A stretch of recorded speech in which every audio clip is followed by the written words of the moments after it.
Hey guys, welcome back to my channel. Today I will be doing a brief video on how I personally do my eyebrows. Now, this may not be exactly how I do it every single time because I have eyeshadow on now. So typically if I do a full-on brow, I do them first so that I can clean them with concealer or carve them out. But I'm going to try to be as precise as possible so that I don't have to do that process where I need to introduce concealer to the brows to carve them or clean them out. So let's try to be as careful as possible. As always, my eyebrows are cousins most of the times. They're not sisters or twins because y'all know I can't get a perfect brow. So I'm just going to show you the basics of how I do my own brows. I've had a couple of requests, so here we go. Let's get into the eyebrows.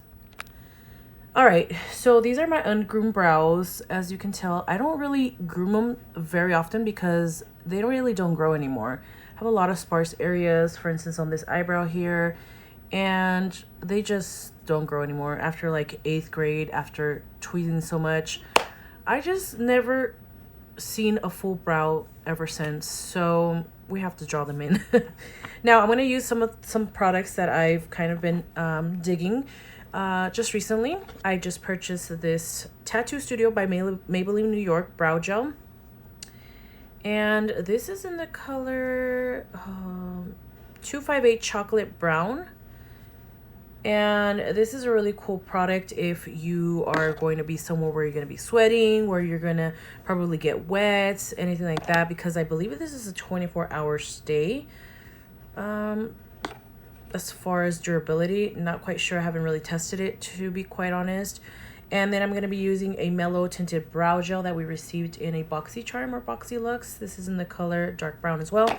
And I'm just going to use a spoolie double-ended eyebrow pencil eyebrow brush with a very precise brush, angled brush side, and a spoolie just so I can brush out the little hairs I got there.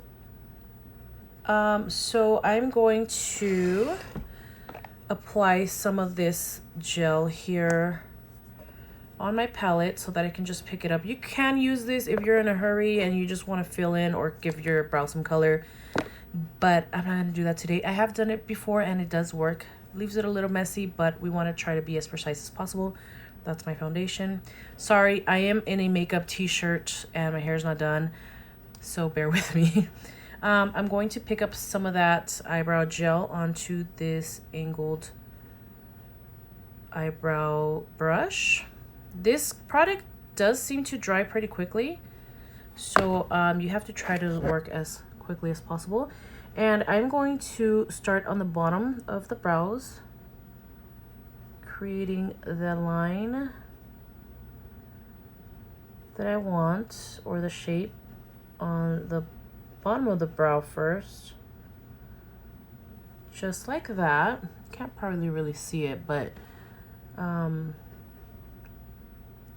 going to intensify that and add more product as we go on. I'm going to brush these hairs down. I can definitely trim those down, but I'm not going to right now. And then I'm going to create the shape on the top of the brow, just like that, kind of following my natural shape of the brow. And if you don't have an arch, you can create one, bringing it down like that. You see how I created a little bit of higher of an arch because your girl got some chicken head eyebrows.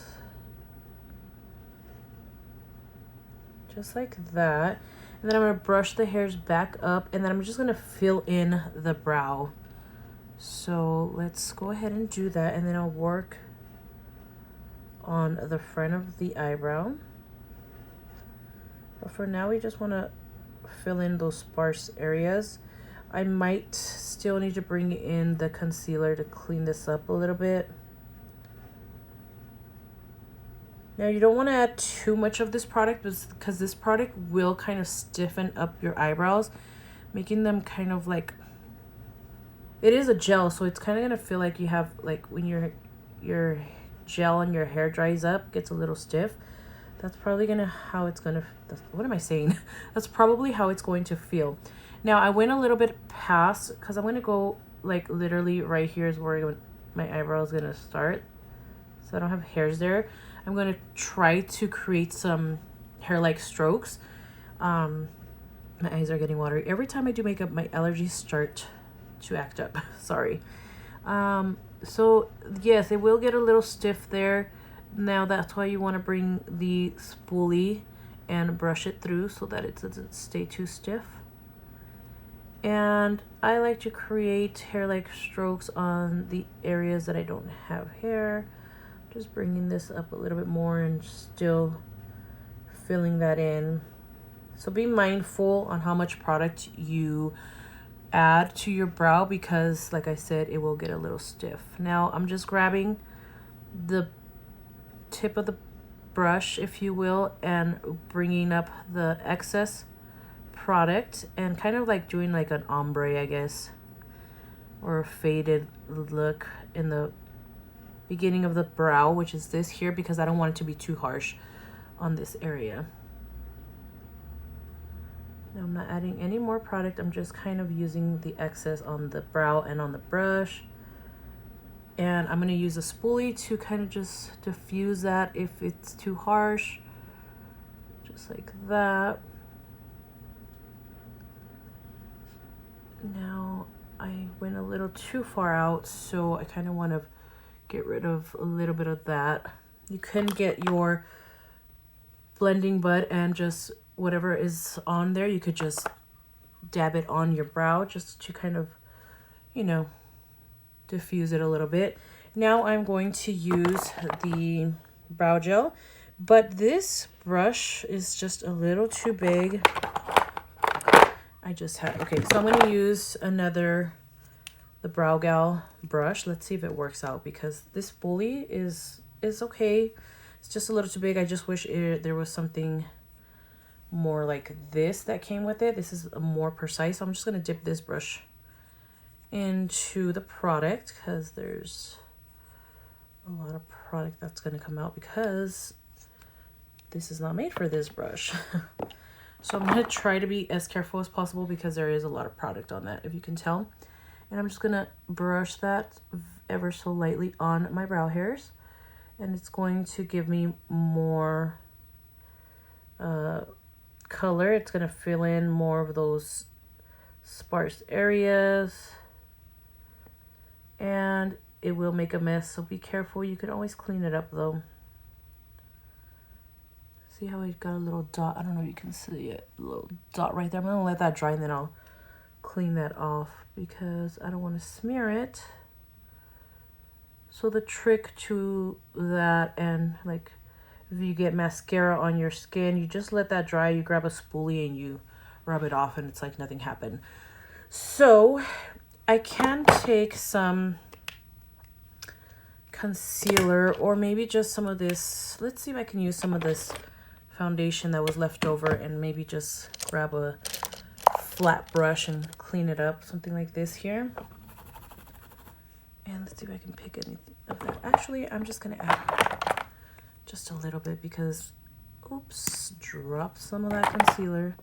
Literally just want just a tad bit, because I don't want to manipulate what I already got going on. So I'm literally just trying to use the least amount of product that I can. Had I not had eyeshadow on, I would definitely went a little ham on that, because I wouldn't have to worry about blending in any other product. So I just want to be careful. I want to grab kind of a dense brush to blend this out. Let's use this one here. It's a little bit more dense, and then just blend out that concealer. That concealer dries pretty matte, so it's like nothing really happened. So let's grab that spoolie and grab that little dot that we had here, and let's grab this again and do it on the top. If you have any mess ups up there, you could do the same up there. I don't really like to go lighter on the top because I don't like that halo effect. So I'm going very light-handed on that concealer left over from the brush. Just like that. And that's how I do my brow. It's a little crazy, I'm not gonna lie, but it's a brow. So I'm gonna go ahead and attempt to do this eyebrow off camera, and I will be right back.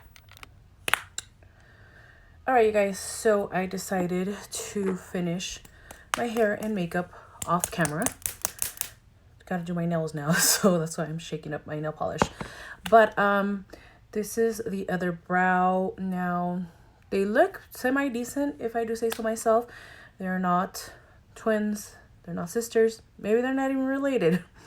But this will do because sometimes I cannot get them to be as symmetrical as possible. So today is a good brow day, I must say so. I'm kind of digging the way that they came out. Sometimes they don't come out this symmetrical, but this is it. I do sometimes use brown eyeshadow when I want something more, I don't know, conservative, something more softer if I'm not going too much of a glam look. But yeah, this is the final look. I hope that you guys enjoyed it. I hope that it helped. And I did my hair, my little tres pelitos. I used a wand for my hair. This is another item that we received, I believe, in Boxycharm or Boxylux. If it wasn't Boxylux, it was probably FabFitFun. So I don't remember which one of the two it was, but it was in a subscription box. So if you did get it in one of your boxes, let me know which one it was because I totally forgot. But yeah, this is the final look. I hope you guys enjoyed it. And if you have any suggestions, any questions, please let me know. I don't know if I mentioned this, but I also like to use the iconic London brow cushion. It has 2 tones in here, sorry. And it has a brush already, and it has a little mirror. It's super compact. I love taking this with me if I travel, and I just enjoy that because it has the light brown and the dark brown. So that is all. Thank you so much, you guys, for tuning in. Please subscribe to my channel if you're not subscribed already. If you came from my main channel, thank you so much for subscribing. If you have not checked out my main channel, go ahead and check that out. It's LIZLO Style. I will be leaving the link down below. And thank you guys so much for your support. I love you guys, and I'll see you in my next video. Bye.